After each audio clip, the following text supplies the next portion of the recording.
سورہ بقرہ میں اللہ نے آدم علیہ السلام کا ذکر کیا ہے۔ جب اللہ نے انسان کی مخلوق کو پیدا کرنے کا ارادہ کیا تو فرشتوں سے اللہ نے کہا میں زمین پر اپنا ایک انسان کا خلیفہ بنانے والا ہوں۔ تو پھر فرشتوں کو لگا کہ شاید ان کی عبادت میں کچھ کمی رہ گئی ہے، تو اس لیے اللہ نے نیا مخلوق بنانے کا ارادہ کیا ہے۔ تو فرشتوں نے جنوں جیسی دوسری مخلوق کو بھی دیکھے تھے جو زیادہ عقل نہیں رکھتے تھے اور نافرمانی کرتے تھے۔ تو فرشتوں نے اللہ سے کہا اے میرے اللہ، ہم تیرے تسبیح اور حمد اور پاکی بیان کرتے ہیں۔ اور پھر فرشتوں نے اللہ تعالیٰ سے کہا اے میرے مولا، کیا تو ایسے مخلوق کو پیدا کرے گا جو زمین پر خون خرابہ اور فساد کرے گا؟ پھر اللہ تعالیٰ نے فرمایا اس کے جواب میں اے فرشتوں، جو میں جانتا ہوں وہ تم نہیں جانتے۔ اور پھر فرشتوں نے آپس میں کہا اللہ تعالیٰ جو بھی مخلوق پیدا کرے گا وہ ہم سے زیادہ علم نہیں رکھ سکتے۔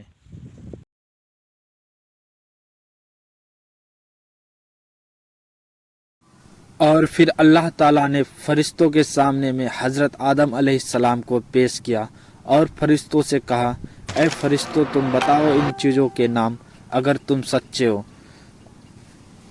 تو پھر فرشتے کہنے لگا اے اللہ پاک، ہم اتنا ہی علم رکھتے ہیں جتنا تو نے ہمیں سکھایا ہے، اس سے زیادہ ہمیں کچھ بھی معلوم نہیں ہے۔ تو اللہ پاک کہا حضرت آدم علیہ السلام سے اے آدم، تم بتا دو ان چیزوں کے نام۔ اور جب حضرت آدم علیہ السلام نے بتا دیا ان چیزوں کے نام تو اللہ پاک کہنے لگا کیا میں نہ کہتا تھا میں زمین و آسمان کے ان پوشیدہ چیزوں کو جاننے والا ہوں۔ تو پھر اللہ پاک نے کہا سارے فرشتوں سے تم سب آدم کو سجدہ کرو، اور پھر وہ سب سجدے میں گر پڑے۔ جب سارے فرشتے سجدوں میں چلے گئے تو ابلیس سجدہ نہیں کیا، اور اللہ نے فرمایا اے ابلیس، تجھے کیا ہوا جو تو سجدہ کرنے والوں کے ساتھ شریک نہ ہوا؟ اور شیطان نے تکبر میں آ کے کہا میں انسانوں کو سجدہ نہیں کروں گا کیونکہ تو نے اسے مٹی سے بنایا ہے اور مجھے آگ سے بنایا ہے، میرا درجہ کافی زیادہ ہے، اونچا ہے انسانوں سے، اسی لیے میں انسانوں کو سجدہ نہ کروں گا۔ اور اللہ تعالیٰ نے فرمایا تو یہاں سے نکل جا، تو مردود ہے اور تجھ پہ قیامت تک لعنت برسے گی۔ اور پھر شیطان نے کہا مجھے قیامت تک مہلت دے، اور اللہ نے کہا تجھے مہلت ہے۔ اور پھر شیطان نے کہا تو نے مجھے گمراہ کیا ہے، میں قسم کھاتا ہوں قیامت تک میں تمہارے بندوں کے سیدھے راہ پہ بیٹھوں گا، اور میں پھر ان پر حملہ کروں گا، ان کے آگے سے بھی، ان کے پیچھے سے بھی، ان کے بائیں سے بھی، ان کے دائیں سے بھی۔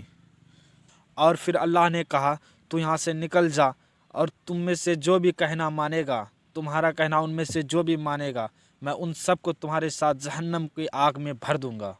اور پھر کہا بے شک میرے خاص بندوں پر تمہارا ذرا بھی قابو نہ چلے گا۔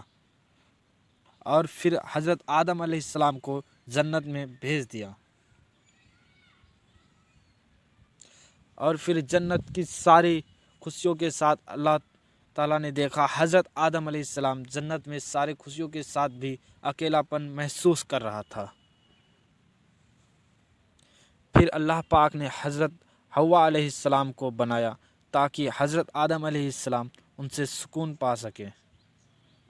اور پھر اللہ نے فرمایا اے آدم، تم اور تمہاری بیوی جنت میں رہو۔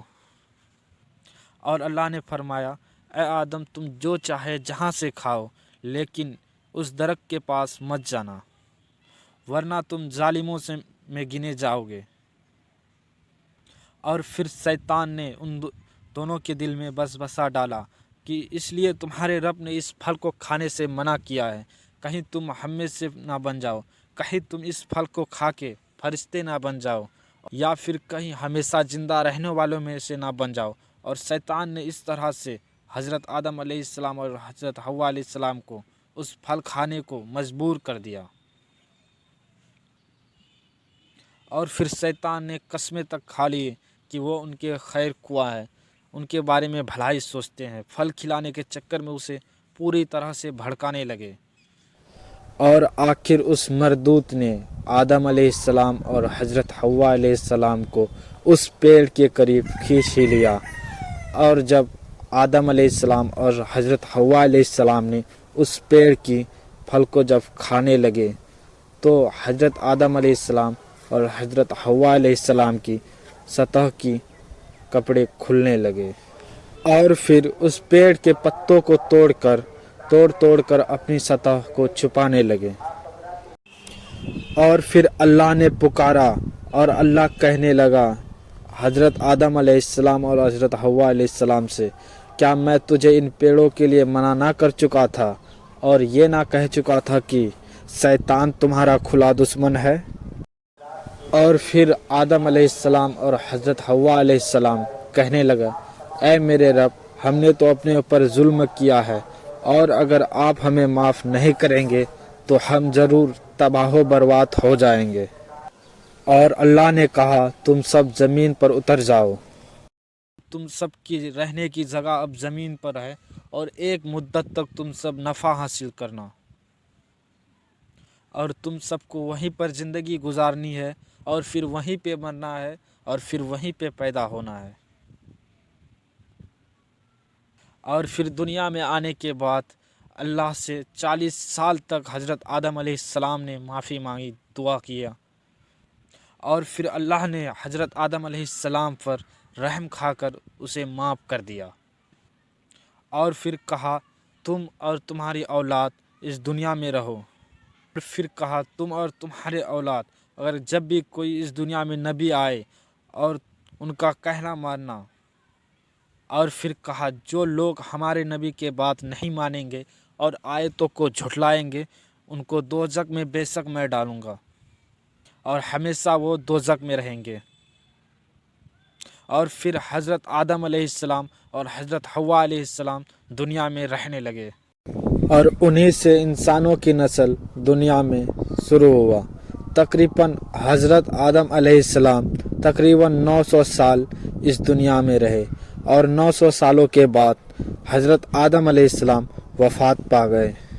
اور اگر یہ اسٹوری اچھا لگا ہو تو چینل کو سبسکرائب کیجیے اور ویڈیو کو لائک کیجیے، اور کمنٹ کیجیے کہ اگلا اسٹوری کس نبی یا پھر کس صحابہ پہ میں بناؤں۔ تو آپ لوگ کمنٹ کریں اور چینل کو سبسکرائب آپ لوگ پلیز ضرور